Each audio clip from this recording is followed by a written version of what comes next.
परिस्थितिमा यस्तो संवेदनशील परिस्थितिमा खुल्न नसक्ने भनेको भ्रष्टाचारको विरुद्ध आवाज नउठाउने भनेको जसको भागमा त्यो कालो धनको हिस्सा परेको छ उहाँहरू हो। जसले नेतालाई भत्सुर गरेर आफू र छोराछोरीलाई जागिर लगाउनु भएको छ उहाँहरू खुल्न मिलेको छैन। एकको हिसाब राख्नु होला यहाँहरू।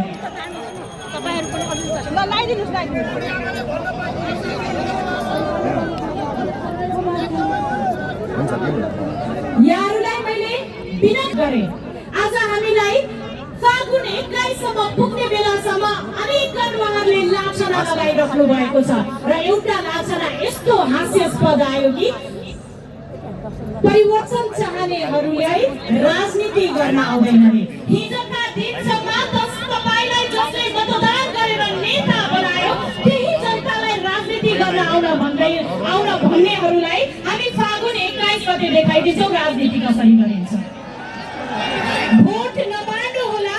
समानुपातिक र प्रत्यक्षमा दुवैतिर घन्टी बजाएर यो पटक हामीले बहुमतको सरकार बनाउनु छ।